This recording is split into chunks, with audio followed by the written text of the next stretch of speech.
Shalom dan selamat hari Minggu Bapak Ibu Saudara-saudara yang saya kasihi di dalam Tuhan kita Yesus Kristus. Marilah kita mempersiapkan hati dan pikiran kita untuk mengikuti ibadah online kita pada minggu ini. Namun sebelumnya sejenak kita memperhatikan warta jemaat kita minggu ini. Gembala Sidang dan Majelis mengucapkan selamat datang dan selamat beribadah bagi kita di minggu ke-20 sesudah Pentakosta. Tuhan Yesus memberkati. Biarlah kiranya ibadah ini sungguh boleh menjadi berkat bagi kita dan kemuliaan bagi nama Tuhan. Gembala Sidang, Majelis dan seluruh jemaat mengucapkan selamat ulang tahun kepada Nadia Gracia Marpaung, Ibu Helviana Borosinaga, Keiko Nasya Zega, Nikander Evans Interisi Sianturi, Bapak Organis Boy, Jackson Meradu Lumban Teruan, Kevina Baban, Gracia Damaris Marpaung, Bella Adelina Novita Sari Sinaga. Tuhan Yesus memberkati dengan panjang umur, kesehatan, pendidikan, dan usaha, serta penuh sukacita dan damai sejahtera.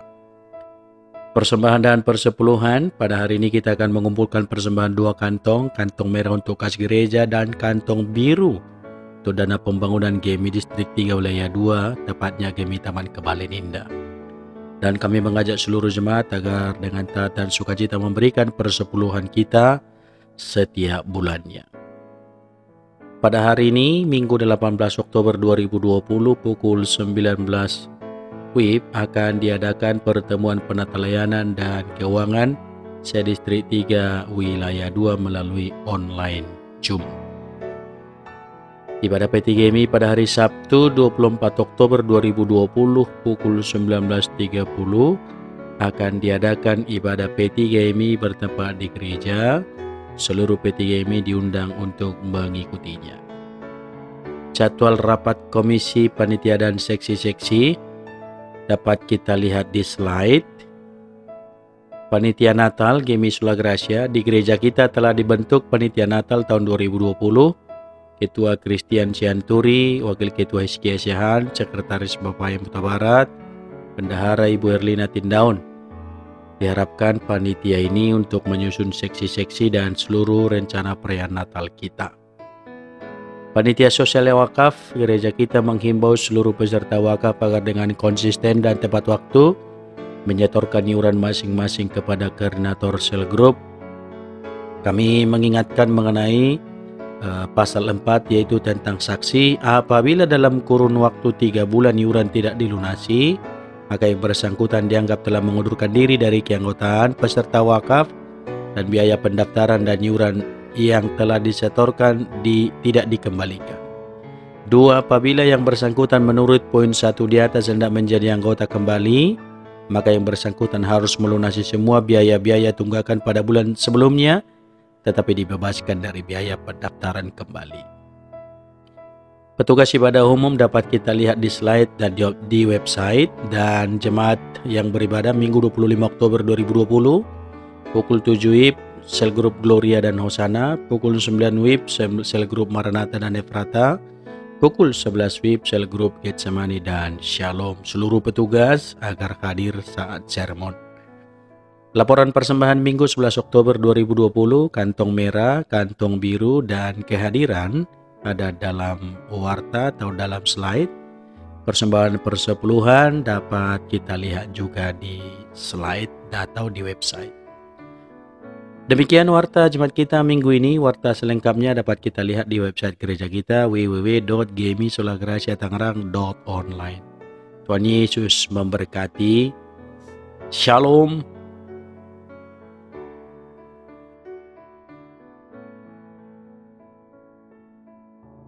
Shalom bagi kita semua. Shalom.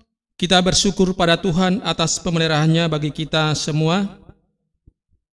Kita akan memulai ibadah kita. Selamat hari Minggu, selamat beribadah bagi kita sekalian. Marilah kita saat teduh berdoa dalam hati kita masing-masing dengan diiringi musik.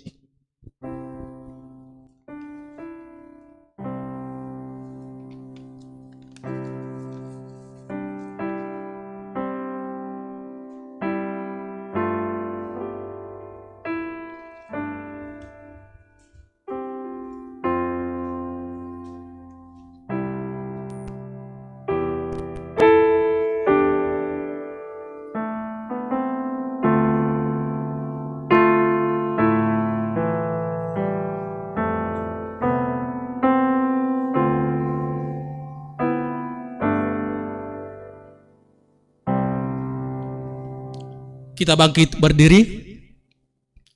Kita memuji Tuhan dari buku nyanyian rohani Metodis nomor 3 ayat 1 sampai 2. Hormat bagi Allah Bapa.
Haleluya, pujilah nama Tuhan, pujilah hai hamba-hamba Tuhan, hai orang-orang yang datang melayani di rumah Tuhan, di pelataran rumah Allah kita. Amin, pertolongan kepada kita adalah di dalam nama Allah, yang menjadikan langit dan bumi, yang memelihara kesetiaannya sampai selama-lamanya. Turunlah atas kita sekalian, anugerah dan sejahtera dari Allah Bapa, dan dari anaknya Yesus Kristus, dan dalam persekutuan dengan Roh Kudus. Amin. Kita berdoa. Bapa dalam surga, kami mengucap syukur kepadamu di pagi hari ini. Oleh karena kesetiaan dan kasih-Mu kepada kami, kami mengucap syukur atas pemeliharaan Tuhan bagi kami sepanjang minggu yang lalu. Kami juga mengucap syukur untuk hari ini dan juga untuk janji-Mu bagi kami, bahwa Engkau tidak akan pernah meninggalkan kami. Kami juga bersyukur untuk kebutuhan dan kesehatan yang Kau berikan kepada kami. Kami juga bersyukur untuk kebaikan Tuhan bagi kami. Ibadah ini Tuhan sudah kami mulai. Tuhan terlebih dahulu ampuni segala dosa dan pelanggaran kami, supaya kami layak menghampiri hadirat Tuhan. Tahirkan dan kuduskanlah kami Tuhan. Bahkan ibadah ini biarlah ibadah yang sungguh berkenan dan memuliakan nama Tuhan, menghormati Tuhan. Di dalam nama Tuhan Yesus kami berdoa dan mengucap syukur. Amin. Bapak Ibu, kita akan membaca firman Tuhan secara responsoria yang terambil dari Mazmur 80 ayat 9 sampai 20. Kita membacanya secara bergantian. Demikian bunyi firman Tuhan. Telah kau ambil pohon anggur dari Mesir, telah kau halau bangsa-bangsa, lalu kau tanam pohon itu. Engkau telah menyediakan tempat bagi dia, maka berakarlah ia dalam-dalam dan memenuhi negeri. Gunung-gunung terlindung oleh bayang-bayangnya, dan pohon-pohon aras Allah oleh cabang-cabangnya. Dijulurkannya ranting-rantingnya sampai ke laut, dan pucuk-pucuknya sampai ke sungai Efrat. Mengapa engkau melanda temboknya, sehingga ia dipetik oleh setiap orang yang lewat? Babi hutan menggerogotinya, dan binatang-binatang di padang memakannya. Ya Allah semesta alam, kembalilah kiranya, pandanglah dari langit, dan lihatlah, indahkanlah pohon anggur ini. Batang yang ditanam oleh tangan kananmu. Mereka telah membakarnya dengan api dan menebangnya. Biarlah mereka hilang lenyap oleh hardik wajahmu. Kiranya tanganmu melindungi orang yang di sebelah kananmu, anak manusia yang telah kau teguhkan bagi dirimu itu. Maka kami tidak akan menyimpang daripadamu. Biarkanlah kami hidup, maka kami akan menyerukan namamu kita bersama-sama. Ya Tuhan Allah semesta alam, pulihkanlah kami, buatlah wajah-Mu bersinar, maka kami akan selamat. Amin. Mulia bagi Bapa, bagi Anak serta Roh Kudus. Bagi permuliaannya sekarang dan akan jadi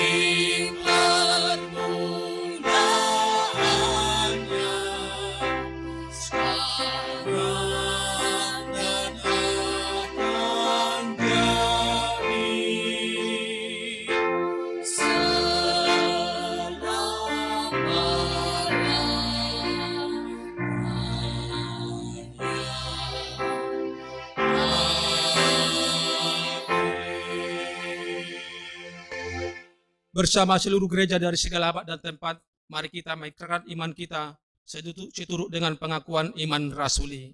Demikian.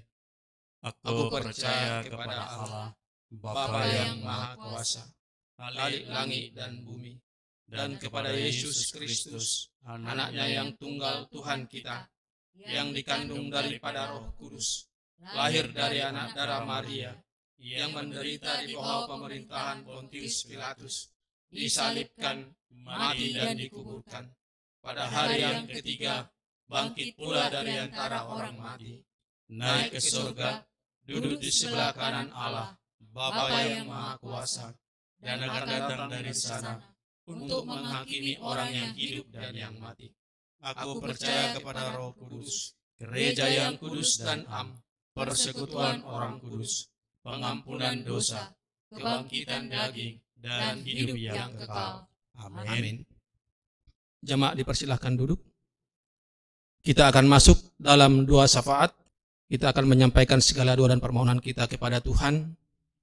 Sebelumnya mari kita puji Tuhan dari buku nyanyian rohani Metodis nomor 76 ayat 1 sampai 2. Betapa besarnya pengampunan Tuhan.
Kita bersatu di dalam doa.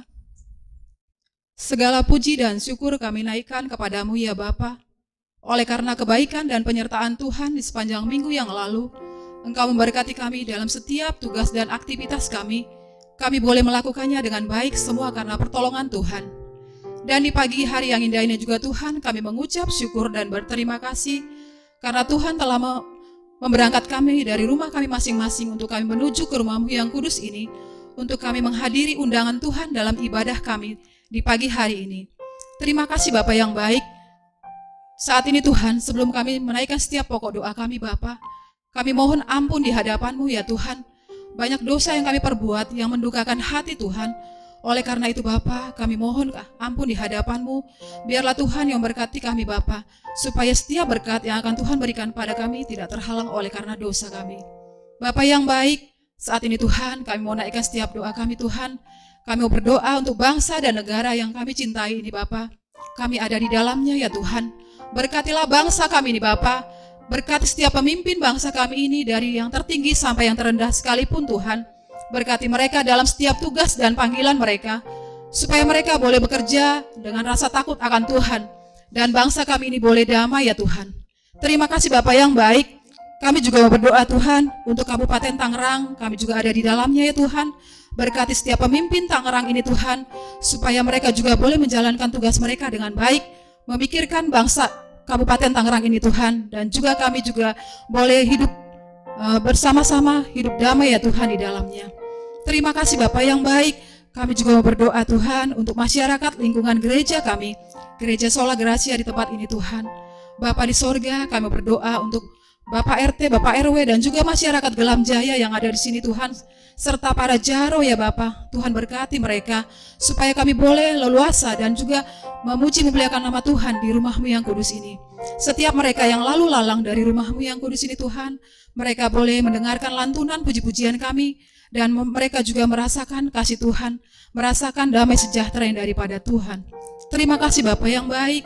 Saat ini Tuhan kami berdoa Bapak untuk gugus depan, yaitu yang menangani COVID-19 ini Bapak. Tuhan berkatilah mereka yang menangani virus pandemi ini Tuhan, supaya mereka juga boleh mengerjakan tugas mereka Bapak. Berikan mereka imun yang kuat, dan mereka juga boleh menjalankan tugas mereka dengan rasa takut dan kasih sayang kepada setiap para korban yang terpapar virus corona ini Bapak. Terima kasih Tuhan, kami berseru kepadamu Bapak, tolong lenyapkanlah Tuhan virus corona ini dari muka bumi ini, dari dunia ini Bapak, supaya kami juga Tuhan boleh leluasa untuk mengerjakan setiap tugas-tugas kami, anak-anak kami yang bersekolah Tuhan, dan juga para orang tua dan anak-anak kami juga yang bekerja, supaya mereka tidak rasa khawatir dan takut ya Tuhan, oleh karena adanya virus corona ini Bapak. Terima kasih Tuhan Yesus.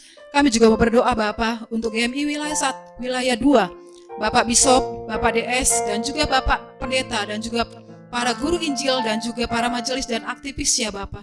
Tuhan berkatilah mereka dalam setiap panggilan tugas mereka, supaya mereka boleh menginjili untuk ke pelosok sekalipun Tuhan, atau ke perkotaan sekalipun, mereka boleh menjalankan tugas mereka dengan rasa takut akan Tuhan, untuk memperluas kerajaan Tuhan di negara ini Bapak. Terima kasih Tuhan Yesus. Kami juga berdoa Bapa untuk jemaat Sola Gracia ya Tuhan, yang saat ini Bapa, kami mau berdoa untuk anak-anak Tuhan yang merasakan lemah tubuh atau yang sakit ya Bapa. Tuhan, kami tidak tahu Tuhan, apapun kelemahan tubuh kami Bapa, tolong Tuhan Kau kuatkan imun kami, supaya kami jauh dari sakit penyakit terlebih virus yang melanda dunia ini. Terlebih juga Tuhan kami berdoa untuk pemulihan Bapak Leonard Panggabean dan juga Bapak Roy Nababan. Tuhan Yesus berkatilah mereka dalam pemulihannya. Tuhan yang bekerja buat mereka, setiap obat-obatan yang mereka konsumsi itu mendatangkan kesembuhan yang daripada Tuhan. Dan kami juga berdoa Tuhan untuk anak kami Sari Tarigan, anak kami Ivan Sitorus, dan juga anak kami Christian Sutejo, dan juga anak kami Indra Lesmana Siregar. Ya Tuhan, tolong Bapa, jamalah setiap tubuh mereka yang lemah, yang sakit ya Tuhan, supaya mereka juga merasakan dari kuasa Tuhan, oleh bilur-bilur Tuhan mereka disembuhkan ya Bapa. Terima kasih Tuhan Yesus, kami mau serahkan Tuhan anak-anak Tuhan yang dalam keadaan sakit pada saat ini. Bapa yang baik, kami juga berdoa Tuhan untuk jemaat-Mu yang mencari pekerjaan.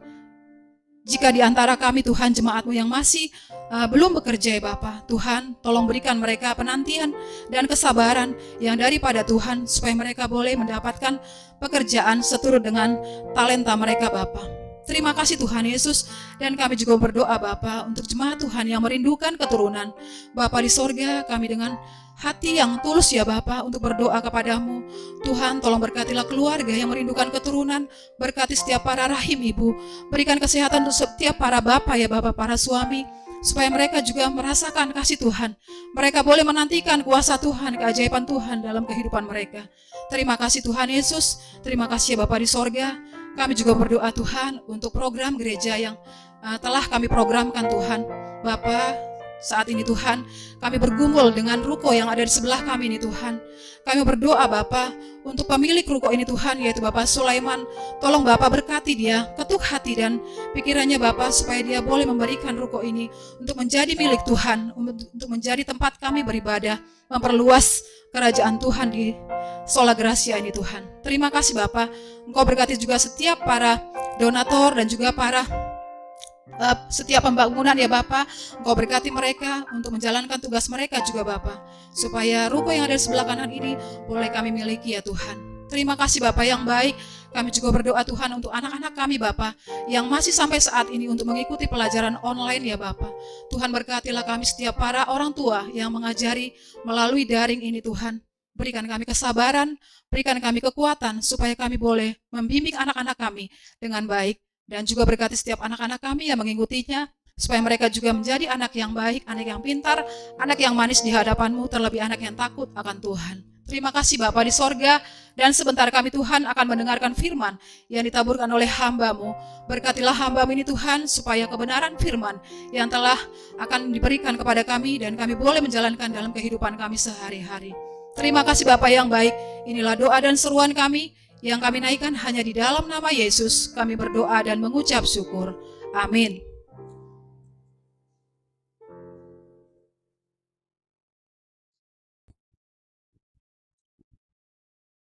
Mari kita mempersiapkan hati kita untuk memberikan yang terbaik bagi Tuhan melalui persepuluhan kita, melalui persembahan kita, dan juga ucapan syukur kita kepada Tuhan.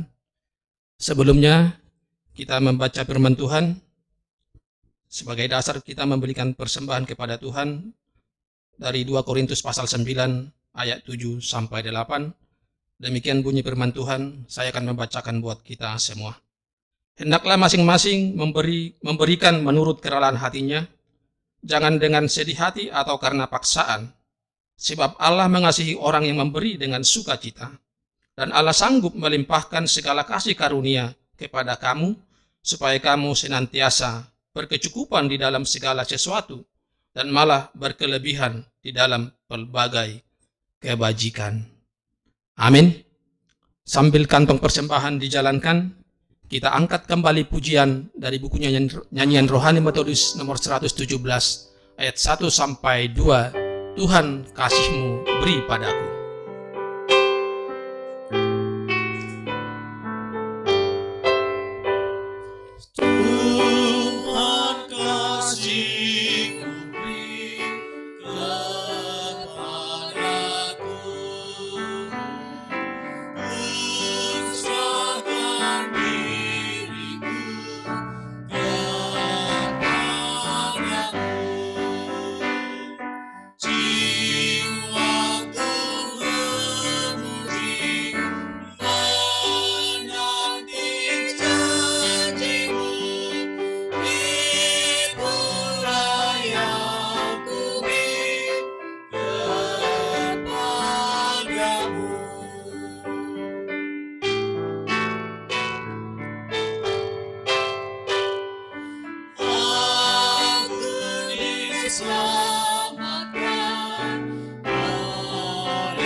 Bapa kami yang bertata dalam kerajaan sorga, kami bersyukur kepadamu untuk kasih anugerah berkat pemeliharaan, pertolongan dan campur tangan-Mu yang ajaib bagi kami.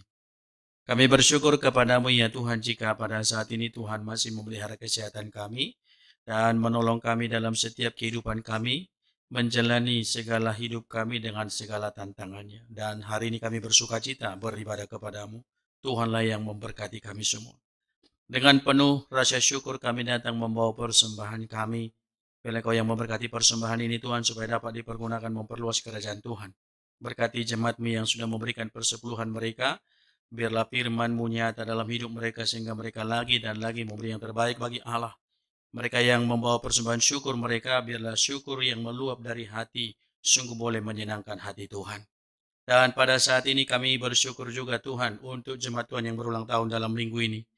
Nadia Gracia Marpaung, Ibu Helpiana Borusinaga, Keiko Nasya Zega, Nikander Evans Sianturi, Bapak Organis Boy, Jackson Maradu Lumbantoruan, Febina Baban, Gracia Damaris Marpaung, Bella Adelina Novita Sari Sinaga. Kami memohon kepada Tuhan supaya Engkaulah yang menyertai dan memberkati mereka, memberkati kesehatan mereka, memberkati pendidikan mereka, memberkati pertumbuhan iman mereka, dan kasih mereka kepada Allah. Dengan bertambah usia, bertambahlah hikmat dan iman mereka kepada Tuhan. Dan kami juga berdoa Tuhan, buat seluruh kami jemaat-Mu dimanapun berada, biarlah senantiasa dalam lindungan tangan kasih Allah. Kami percaya bahwa bersama-Mu kami mampu menjalani seluruh kehidupan kami dengan sukacita. Demi Yesus Kristus kami berdoa. Amin.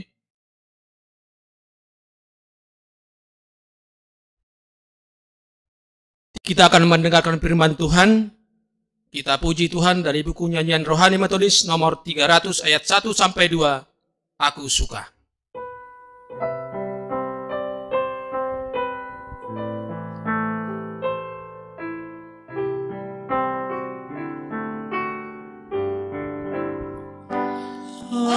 Aku suka dengarkan berita kaum surga tentang Raja mulia yang turun ke dunia. Aku jahat dan lemah, tetapi aku tahu demi kasih-Mu Yesus, turut selamatkanku.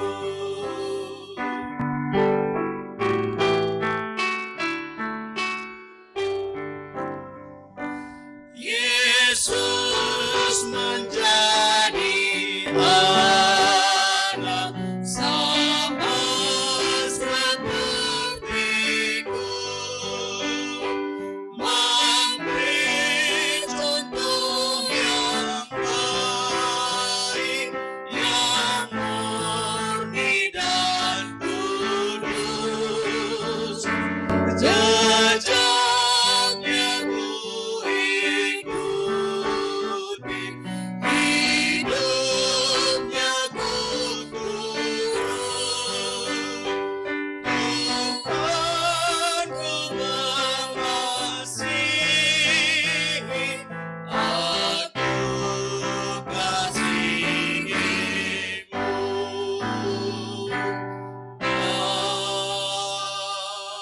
Amin.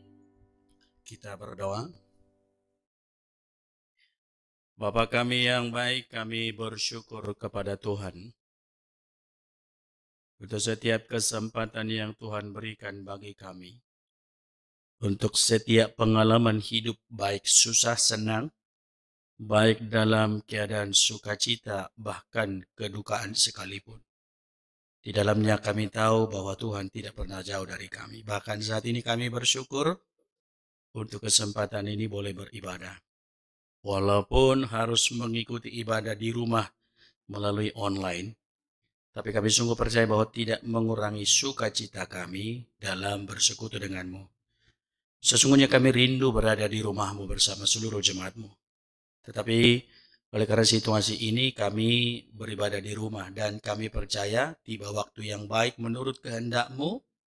Segala sesuatu akan berlalu, corona akan berlalu, dan kami menikmati persekutuan yang indah bersama umat-Mu. Secara khusus buat saudara-saudara kami di GMI Solafide Rajek, biarlah Engkau yang memberkati mereka dalam peribadahan mereka dalam mengikuti ibadah online ini. Tuhan yang bekerja, Tuhan yang berkuasa bagi mereka. Saatnya kami akan menerima firman-Mu, Roh-Mu menguasai hati pikiran kami, dan biarlah Roh-Mu bekerja di hati hamba-Mu untuk boleh menyampaikan isi hati-Mu, dan biarlah Roh-Mu juga yang menguasai seluruh jemaat-Mu yang mendengarkan firman ini dimanapun. Biarlah firman meneguhkan, menguatkan, bahkan firman ini menyadarkan kami akan panggilan kami. Dalam Yesus Kristus kami berdoa. Amin.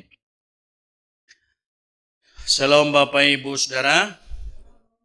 Kita bersyukur untuk kesempatan yang Tuhan berikan bagi kita pada saat ini dalam ibadah kita. Dan saya percaya Bapak Ibu bahwa kita semua dalam keadaan sehat dan sukacita. Amin.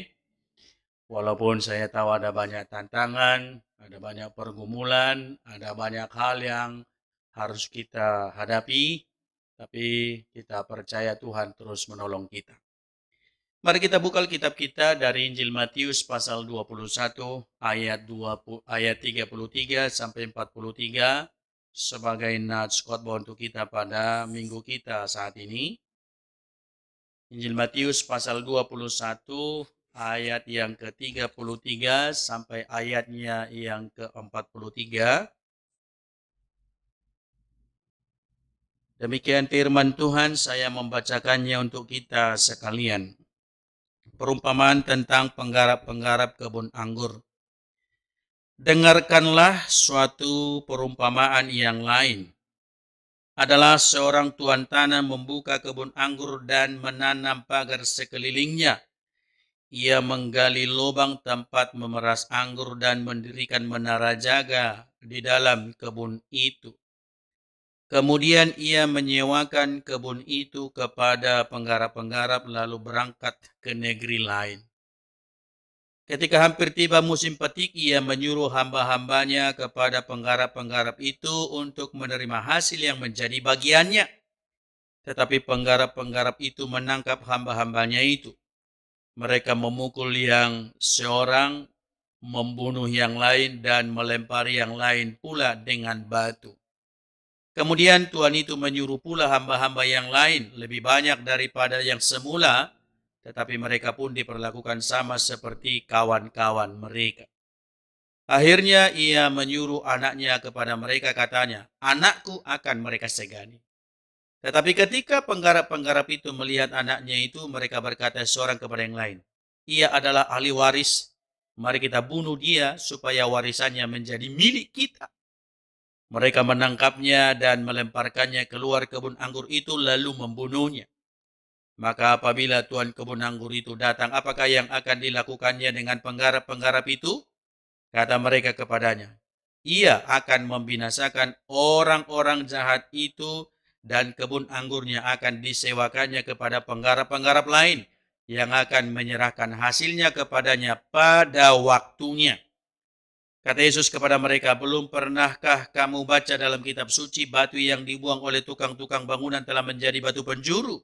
Hal itu terjadi dari pihak Tuhan, suatu perbuatan ajaib di mata kita. Sebab itu aku berkata kepadamu, bahwa kerajaan Allah akan diambil daripadamu dan akan diberikan kepada suatu bangsa yang akan menghasilkan buah kerajaan itu." Sampai sedemikian jauh pembacaan firman Tuhan untuk kita pada pagi hari ini, saudara-saudara. Saya memberikan temanya untuk kita dalam pemberitaan firman Tuhan pada hari ini adalah pengelola yang jujur. Ya, menjadi pengelola yang jujur. Saudara-saudaraku yang saya kasih di dalam Yesus Kristus, tentu dalam sepanjang hidup apapun kita harus membuat sebuah rencana yang matang untuk suatu hasil yang baik. Untuk hasil yang maksimal, kita perlu persiapan yang matang.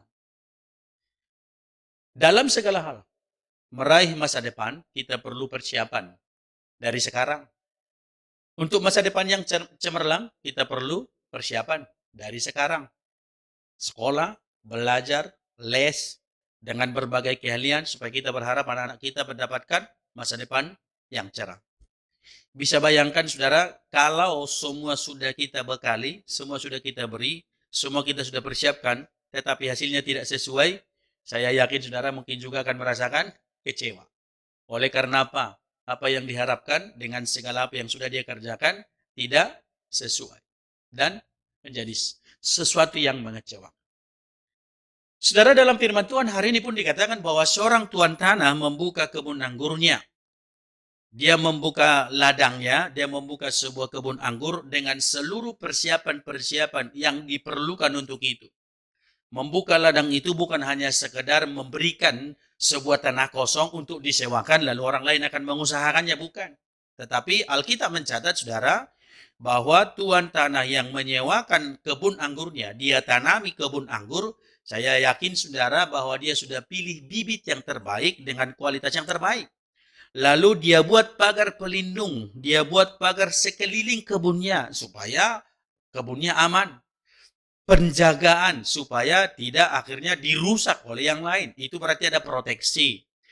Lalu dia katakan dibuat lubang pengirikan atau tempat pemerasan buah anggur. Kalau sudah berbuah, ada tempat pemerasannya sehingga perlu jauh-jauh. Segala sesuatu ada. Ada kebunnya, ada pabriknya. Jadi semuanya jelas. Lalu terakhir, dia buat juga sebuah menara jaga atau pos penjaga. Itu semacam pos penjagaan, pos pemantauan, artinya ada tempat untuk orang-orang bisa berlindung, orang-orang bisa tinggal, orang-orang bisa rehat, dan segala macam. Segala sesuatu ada. Kalau saya katakan secara sederhananya, saudara, bahwa dibuka ladang, ditanam, tumbuh, lalu dia bangun pabrik, kemudian ada mes. Seluruhnya ada di situ. Tidak ada yang kurang. Maka situasi itu, dalam kondisi itu, dalam segala kesiapan fasilitas, dalam segala kesiapan yang sudah dia buat, dengan setiap persiapan yang sudah maksimal yang dilakukan oleh tuan tanah, maka dia berharap akan mendapatkan sebuah hasil yang maksimal juga.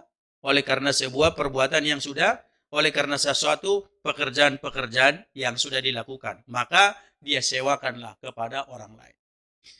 Pengharapan saudara-saudara, setelah semua dipersiapkan sedemikian bagus, maka si pemilik kebun mempercayakan. Saya garis bawahi, saudara, mempercayakan kebun anggur itu kepada orang lain atau penggarap. Jadi penggarap itu anggaplah penyewa ya. Jadi bukan artinya tanah penggarap itu mengambil paksa dan tanpa hak. Enggak, ada perjanjiannya. Ini sah, ini resmi sesungguhnya. Jadi ada perjanjian bahwa akan dibayar, akan diberikan hasilnya. Nanti ketika sudah musim panen akan diberikan hasil. Kebun itu dipercayakan untuk dikelola, ladangnya dipercayakan untuk dikelola oleh orang lain. Dan yang saya pastikan, saudara, orang yang dipercaya adalah orang yang dianggap sudah cakap dalam hal itu. Nggak sembarangan. Tidak ada orang-orang yang di luar, ini kelola kebun saya, enggak, saudara. Tapi sudah ada pembicaraan, sudah ada keahlian, dianggap sudah cakap, dianggap sudah pantas, dianggap dia sudah bisa mengelolanya untuk dapat memberikan hasil yang terbaik. Dan kalau dipikir-pikir, saudara, melihat semua persiapan ini sudah tinggal jalan, tinggal menunggu panen, tinggal menunggu hasil.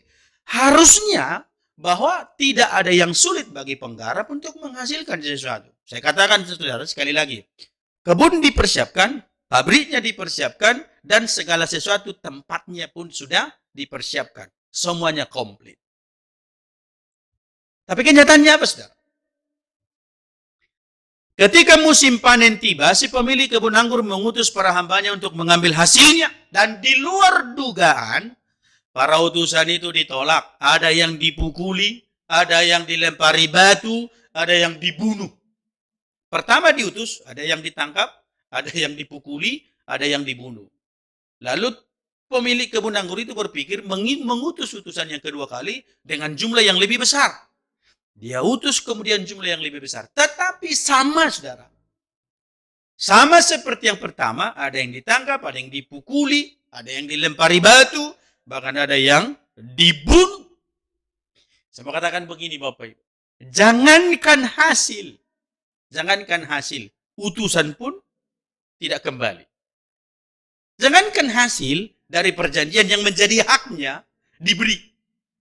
Orangnya pun ikut dibunuh. Orangnya ikut dibunuh. Sudah tidak dapat hasil panen, hamba-hambanya juga ikut dibunuh. Dan ini kejahatan ganda. Saya katakan, saudara, ini adalah kejahatan ganda. Dan ini luar biasa. Kejahatan yang luar biasa yang dilakukan oleh para penggarap-penggarap itu. Tetapi masih ada kesempatan terakhir, saudara-saudara. Pemilik kebun anggur itu masih memberi kesempatan. Belum judgment, belum penghakiman. Masih ada kesempatan. Kesempatan yang diberikan oleh pemilik kebun anggur adalah dia mengutus anaknya sebagai ahli waris. Anak itu punya kebijakan, kemampuan untuk bertindak secara hukum untuk mengatasnamakan orang tuanya, bapaknya, karena dia sebagai ahli waris. Kalau hamba-hambanya tadi tidak, maka utusan terhadap anak ini menjadi sebuah pesan bahwa ini akan serius ini. Tetapi itu sudah kesempatan terakhir, saudara. Kesempatan terakhir menurut pemilik kebun anggur, tetapi menjadi kesempatan emas menurut para penggarap. Wah, ini ahli waris. Kalau kita bunuh ini ahli warisnya, berarti kebunnya bisa menjadi milik kita. Nanti orang tuanya akan takut dengan berbagai pemikiran-pemikiran jahat. Dengan sebuah motivasi jahat apa, saudara? Mereka ingin menguasai kebun itu. Mereka ingin mengelola suka-sukanya. Mereka ingin membuat untuk sesuka hati mereka. Dan mereka mau bahwa itu adalah hanya untuk diri mereka sendiri. Dan mereka akhirnya membunuh ahli waris, sang anak. Para penggarap, saudara-saudara, ingin menguasai kebun anggur sesuka hati mereka. Tidak mensyukuri kalau mereka sudah diberi kesempatan. Tidak mensyukuri kalau mereka sudah diberi kepercayaan. Tidak mensyukuri kalau mereka sesungguhnya tinggal menikmati. Tetapi mereka kemudian melakukan kejahatan, saudara. Kejahatan ganda. Sebenarnya bukan hanya kejahatan ganda lagi nih.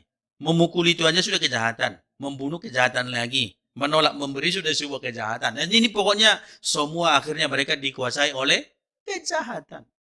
Dan penggarap-penggarap itu dikuasai oleh ambisi kedagingan. Mereka pengen menguasai apa yang dipercayakan kepada mereka.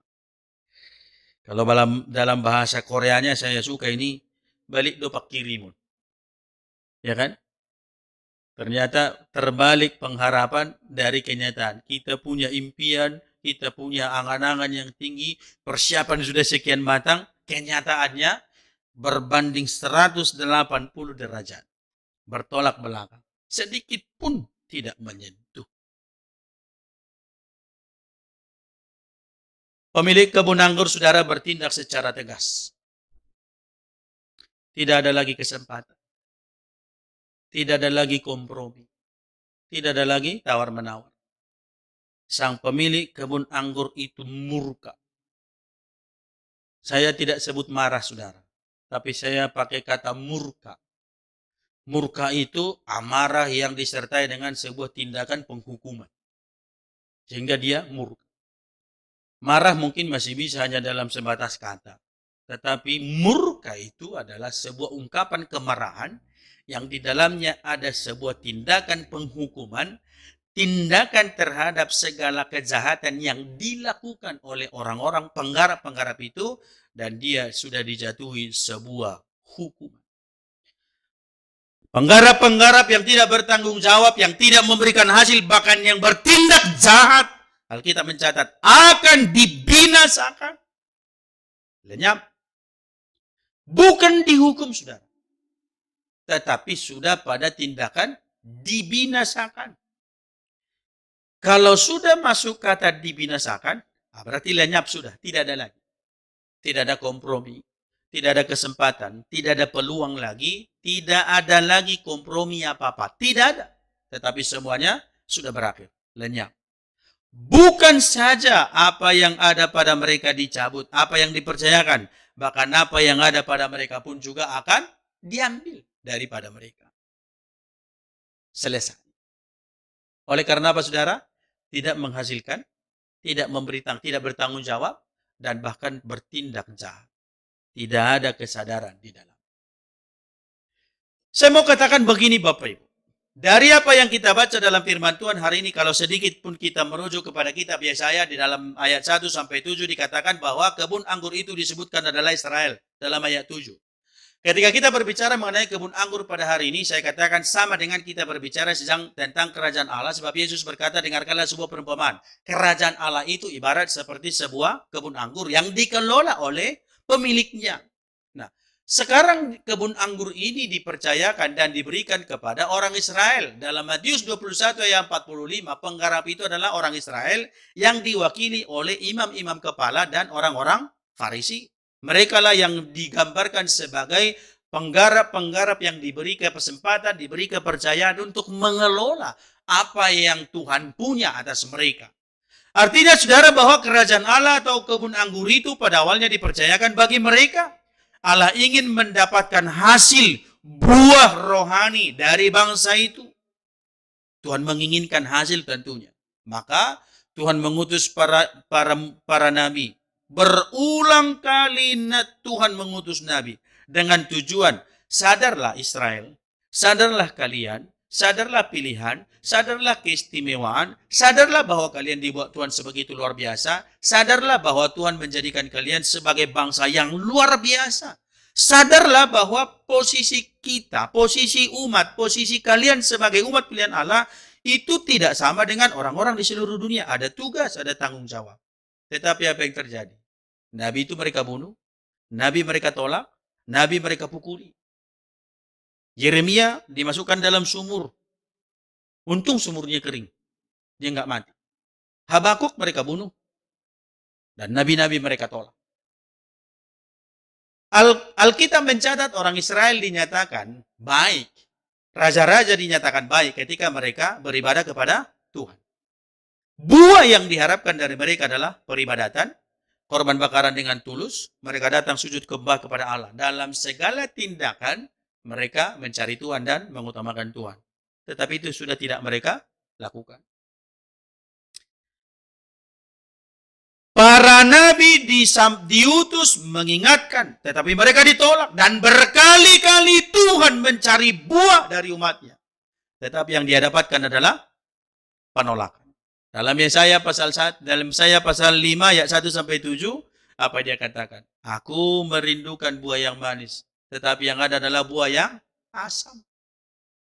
Yang dihasilkan oleh umat Israel itu adalah buah yang asam. Saya bacakan buat kita saudara Yesaya pasal 5 ayat 1 sampai ayat yang ke-7.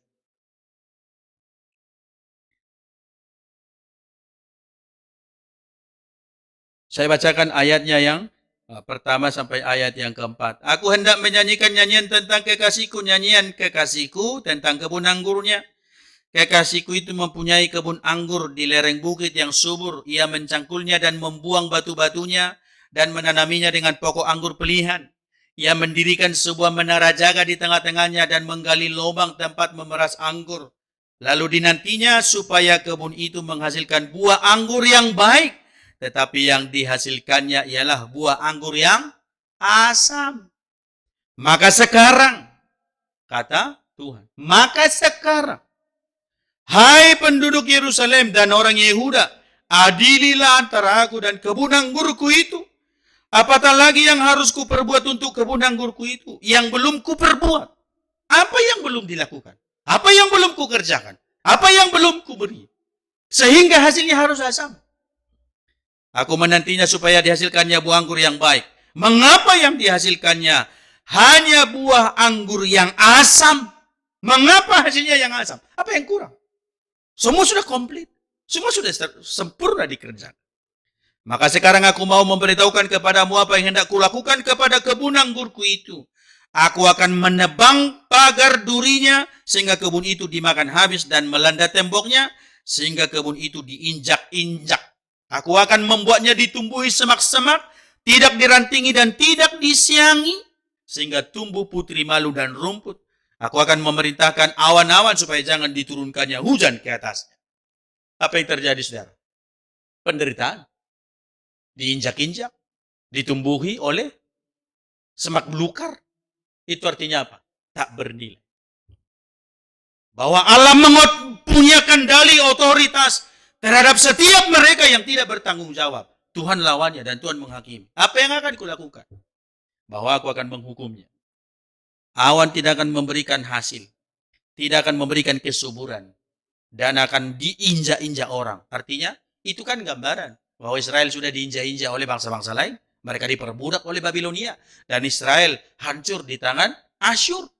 Diinjak-injak. Tanah mereka menjadi padang belantara. Siapa? Oleh karena apa? Tidak taat kepada Allah. Berkali-kali Tuhan mencari buah dari umatnya. Tetapi tidak ada hasilnya. Maka Tuhan murka atas mereka.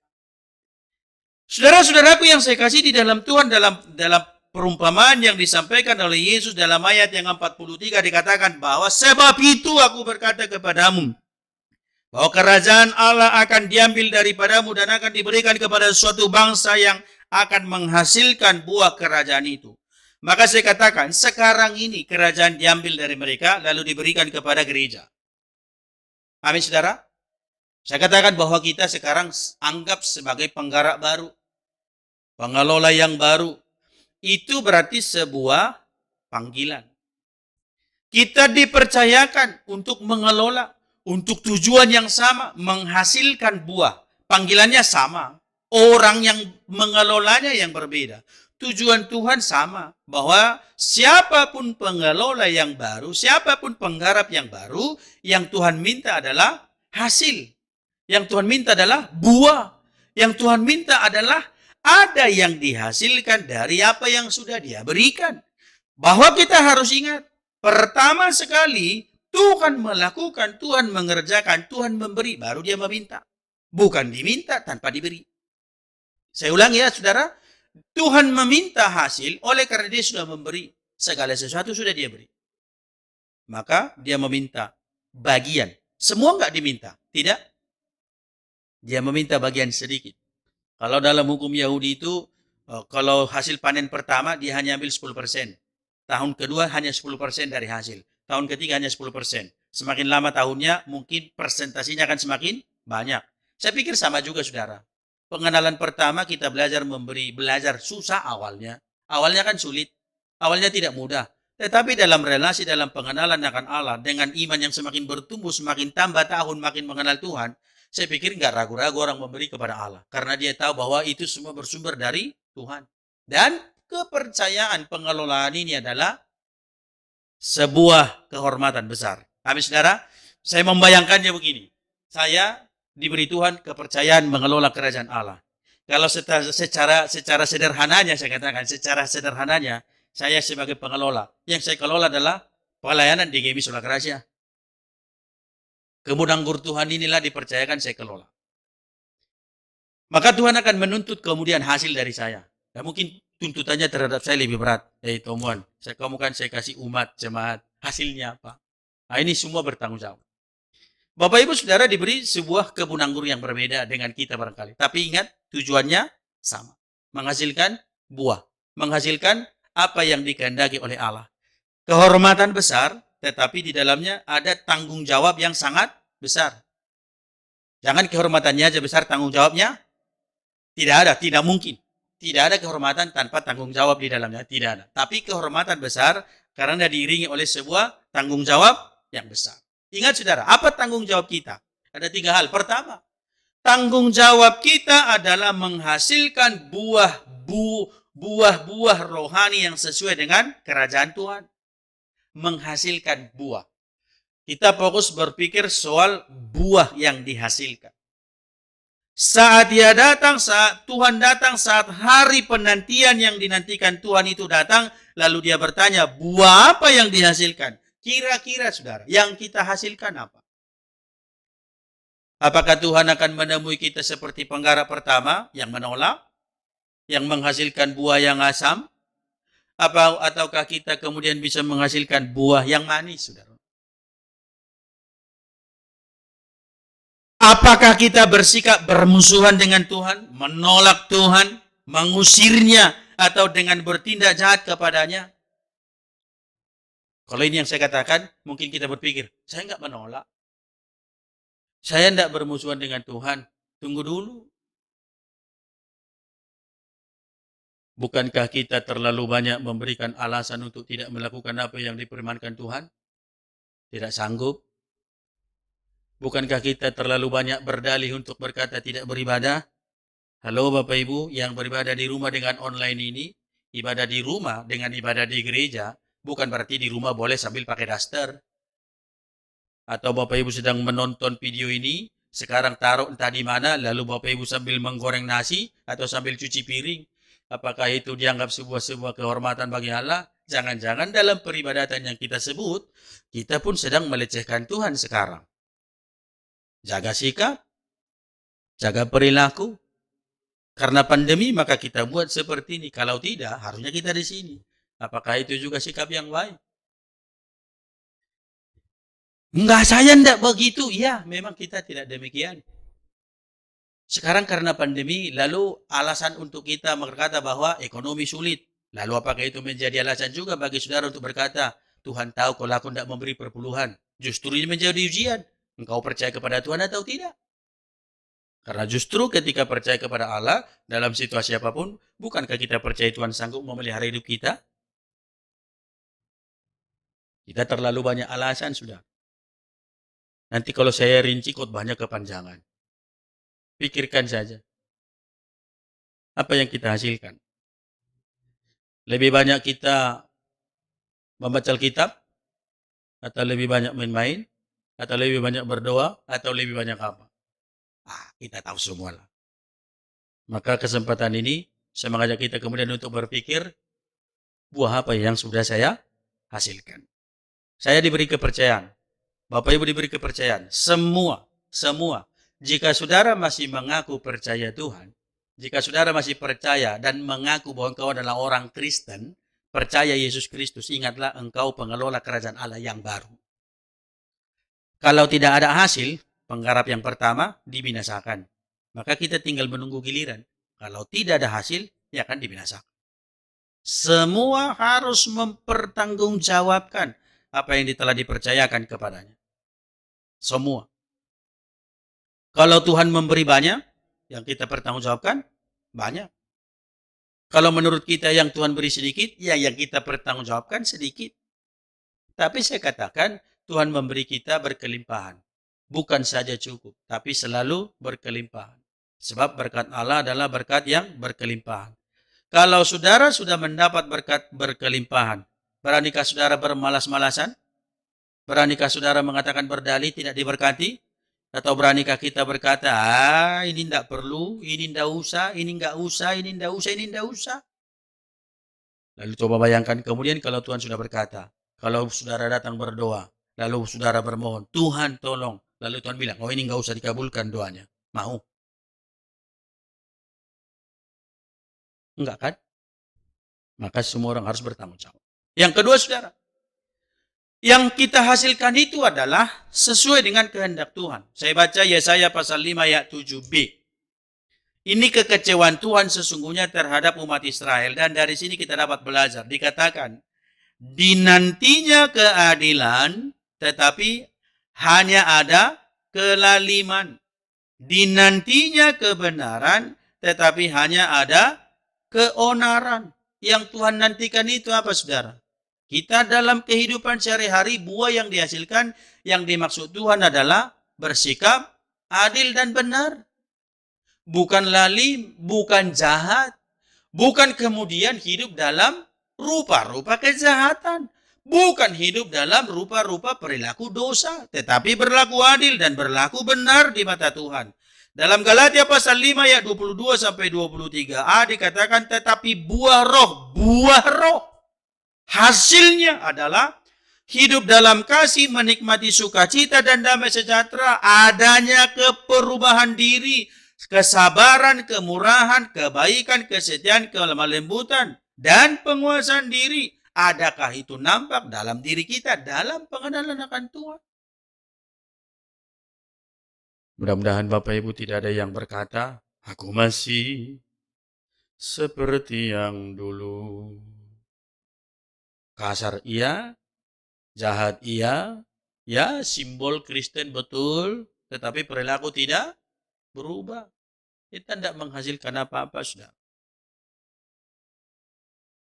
Apakah aku sudah memberikan hasil yang Tuhan minta? Dan itu bukan perenungan minggu ini, bukan perenungan bulan ini, bukan perenungan tahun ini, tetapi ini adalah panggilan seumur hidup. Ini adalah panggilan kita sepanjang kita masih ada di dunia ini. Anggaplah saudara dan katakanlah selagi masih ada hari baru, itu kesempatan untuk menghasilkan sesuatu. Selagi ada hari yang baru, selagi kita diberi panjang umur, itu adalah kesempatan. Karena kalau sudah tidak ada kesempatan, dia akan datang dan bertindak. Apakah dia murka datangnya, ataukah dia datang dengan kasih berkata, hai anakku yang taat dan setia, engkau sudah lelah, pulanglah. Atau dia katakan, hai hambaku yang, hai kamu orang-orang yang jahat, lalu dibinasakan. Hanya dua, tidak ada yang lain. Tidak ada antara yang baik dan tidak ada antara yang jahat. Hanya ada baik dan hanya ada jahat. Lalu kita rindu disambut Tuhan dengan senyuman atau dengan murka saudara. Bapak-bapak coba pikir kalau pulang ke rumah, istrinya langsung mutung, sukacita enggak? Atau kalau disambut dengan senyum? Mana yang lebih diinginkan? Kita aja tahu mana yang enak, yang disambut, apalagi Tuhan. Pasti menginginkan hal yang sama. Yang ketiga saudara, dan ini yang terakhir. Harus kita ingat pada sikap ketidaksetiaan kita akan membangkitkan murka Allah. Ada perjanjian. Sebelum segala sesuatu diserahkan, Tuhan sudah mengatur semua sedemikian. Tuhan sudah bekali. Mau saya katakan begini Bapak Ibu. Dalam seluruh panggilan itu, Tuhan sudah memperlengkapi. Para pelayan Tuhan dia sudah kasih kemampuan. Tidak ada orang yang dipilih yang tidak punya kemampuan. Tidak ada. Hanya kemauan yang tidak ada. Bukan persoalan kita bukan soal aku mampu atau tidak. Tapi persoalan gereja adalah dia mau atau tidak. Karena siapapun yang diberikan Tuhan kepercayaan, dia sudah diberi kemampuan. Semua sudah dia kerjakan. Hanya apakah setia dalam panggilan itu, apakah setia dalam melakukan apa yang sudah dia percayakan. Saat orang-orang yang diberi kepercayaan menyalahgunakan kepercayaan itu, bahkan memiliki ambisi untuk bertindak melakukan sesuai keinginannya tanpa ada rasa takut akan Tuhan, maka itu membangkitkan murka Allah. Sebab segala sesuatu yang Tuhan beri dengan satu tujuan yang jelas, bahwa kamu harus menghasilkan. Memuliakan Tuhan tentunya. Bukan untuk suka-suka, bukan untuk sesuai selera, bukan untuk keinginan diri sendiri, tetapi untuk rencana Allah. Maka ingatlah murka Allah tersedia bagi orang yang tidak setia, orang yang tidak taat. Bahkan Tuhan akan membinasakannya. Bahkan Tuhan akan datang dalam segala murkanya, mengambil semua dan memberikannya kepada yang lain. Maka secara sederhana saya katakan, sebagai pesan ini yang perlu kita bawa pulang. Satu hal yang perlu kita kerjakan selama kita hidup, buatlah Tuhan senang dengan seluruh sikap dan perilaku yang benar. Bagaimana supaya Tuhan senang? Hiduplah adil. Hiduplah benar. Bagaimana supaya Tuhan senang? Hiduplah sesuai dengan firman. Bagaimana supaya Tuhan senang? Oleh kekuatan rohnya, kita mau menjadi orang-orang yang diubah seperti yang Tuhan mau. Dan hasil dari persekutuan kita dengan Allah adalah buah yang dihasilkan adalah ketika kita semakin menyerupai Tuhan. Dan itulah kita telah menyenangkan hati Tuhan. Amin saudara. Panggilan itu saya katakan memang tidak mudah. Tetapi ingatlah Tuhan sudah memberikan segala sesuatu bagi kita supaya kita mampu menyenangkan. Mari kita berdoa saudara. Berdoa dalam hati. Berdoa kepada Tuhan, memohon supaya Allah yang memampukan kita untuk bisa menyenangkan Tuhan melalui kehidupan kita. Jika sampai hari ini kita merasa bahwa hasil yang kita berikan adalah masih tidak maksimal, asam, bukan yang terbaik, maka saat ini kita boleh berkata, dengan pertolongan Tuhan kita mau menghasilkan yang terbaik di hadapan Allah. Sehingga di dalamnya Tuhan disenang.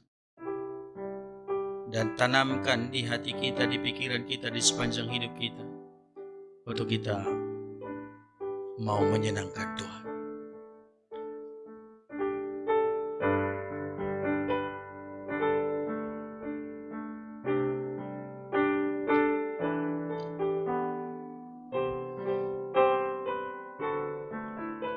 Tuhan, ku mau menyenangkanmu. Tuhan, ku mau menyenangkanmu. Tuhan, bentuklah hati ini jadi bejana untuk hormat-Mu. Jadi bejana untuk hormat-Mu. Cemerlang bagai emas murni. Tuhan, ku serahkan hatiku. Tuhan, ku serahkan hatiku.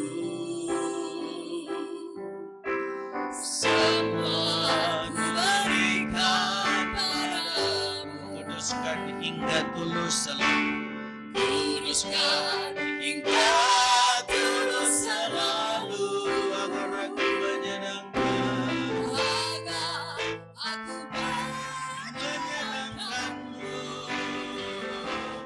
Menyenangkanmu. Senangkanmu. Hanya itu kerinduanku. Menyenangkanmu. Senangkan hatimu. Hanya itu kerinduanku. Saudaraku, kita bangkit berdiri, kita akan puji ini dengan sungguh-sungguh. Kita katakan bahwa kita mau menyenangkan Tuhan, menghasilkan buah yang baik.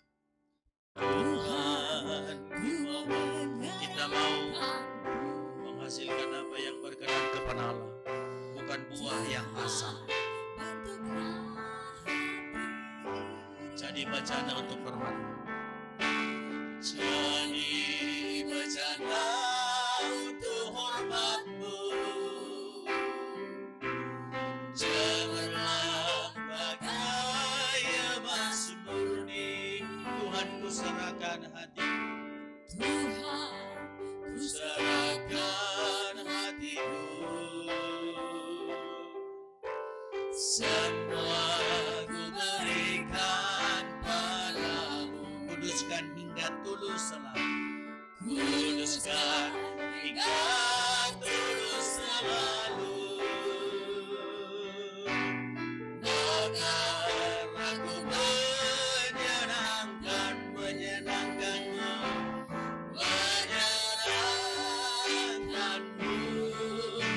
Senangkanmu. Hanya itu kerinduanku. Menyenangkanmu. Senangkan hatimu. Hanya itu menyenangkanmu. Menyenangkanmu. Senangkanmu. Hanya itu kerinduanku. Menyenangkanmu.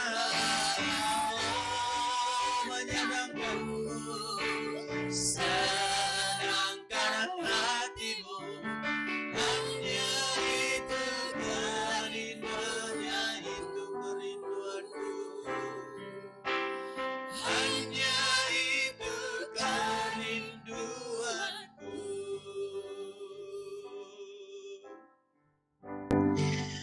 Bapa kami dalam surga, inilah kami anak-anak Tuhan yang datang kepadamu, mensyukuri kepercayaan-Mu bagi kami mengelola ladang-Mu, kebun anggur-Mu, kerajaan. Kami bersyukur Engkau sudah memperlengkapi kami dan memberi segalanya bagi kami. Oleh kekuatan Roh Tuhan, biarlah kami boleh memberikan hasil sesuai dengan kehendak Tuhan. Hidup kami boleh menjadi kesukaan. Hidup kami menjadi kemuliaan Tuhan. Hidup kami boleh menjadi sukacita dalam kerajaan Allah. Tolonglah kami Tuhan. Mampukan kami untuk tetap setia. Jangan biarkan kami ingkar atas apa yang sudah kami terima. Bahkan jangan biarkan kami Tuhan untuk mempergunakannya dengan sesuka hati kami. Tetapi biarlah seturut kehendak. Firman-Mu sudah berbicara bagi kami, Tuhan. Mampukan kami untuk melakukannya. Berikan kami kekuatan untuk mengerjakannya. Berikanlah kami kekuatan untuk boleh menghasilkan apa yang berkenan kepada Allah. Dan firman-Mu kami bawa pulang, tidak tinggal di tempat ini. Tetapi firman-Mu ada dalam hati kami, di rumah kami, di pekerjaan kami, dan dimanapun kami berada. Tuhan, jadikan kami sebagai pengelola-pengelola yang jujur, apapun yang Engkau percayakan bagi kami. Sehingga Engkau disenangkan dan nama-Mu dimuliakan. Tuhan, terima kasih. Hamba-Mu berhenti berbicara, tapi kami percaya bahwa firman-Mu akan dimaterikan oleh Roh-Mu bagi kami masing-masing. Dan biarlah di dalam kuasa Roh Kudus, kami menikmati sukacita, damai, sejahtera yang daripada-Mu. Demi Yesus Kristus, Allah kami yang hidup, yang sudah mengajar kami berdoa Bapa kami. Bapa kami yang di sorga, dikuduskanlah nama-Mu, datanglah kerajaan-Mu, jadilah kehendak-Mu di bumi seperti di sorga. Berilah kami pada hari ini makanan kami yang secukupnya, dan ampunilah kami akan kesalahan kami, seperti kami juga mengampuni orang yang bersalah kepada kami. Dan janganlah membawa kami ke dalam pencobaan, tetapi lepaskanlah kami daripada yang jahat. Karena Engkau yang mempunyai kerajaan, dan kuasa, dan kemuliaan sampai selama-lamanya. Amin. Kepada Allah beri puji, serta kepada Al-Masih, Rohul Kudus muliakan, berkuasa dan berkasihan. Amin. Saudaraku yang kekasih, Allah telah mempercayakan kebun anggurnya kepada engkau, orang yang dipilihnya. Dan itu sebuah kehormatan besar bagimu. Lakukanlah segala apa yang dipercayakan bagimu dengan taat dan setia. Hasilkanlah buah kebenaran, buah roh dalam hidupmu. Maka Tuhan akan berkenan kepadamu. Engkau akan diberi segala kelimpahan dan sudah diberi kelimpahan. Maka jalanilah hidupmu dengan mengandalkan Tuhan. Hasilkanlah buah kebenaran, buah roh, dan terimalah berkat Allah. Tuhan memberkati engkau dan melindungi engkau. Tuhan menyinari engkau dengan wajah-Nya dan memberi engkau kasih karunia. Tuhan menghadapkan wajah-Nya kepadamu dan memberi engkau damai sejahtera. Hari ini, esok, bahkan sampai Maranatha, Kristus datang kembali. Amin. Amin. Amin. Amin. Silakan duduk, bersaat duduk.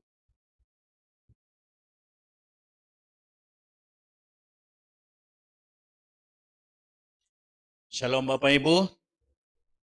Selamat hari Minggu buat kita. Salam sehat selalu, salam sukacita senantiasa di dalam Tuhan. COVID belum berakhir, tapi kita percaya Tuhan melindungi kita. Tetap berbahagia, bersukacita, sebab hati yang gembira adalah obat yang sangat manjur. Buat saudara-saudara kami di Rajak, selamat beribadah buat kita semua. Dan biarlah kiranya ibadah ini boleh menjadi berkat bagi kita, dan kita doakan bisa segera beribadah di gereja. Selamat hari Minggu. Tuhan Yesus memberkati. Shalom.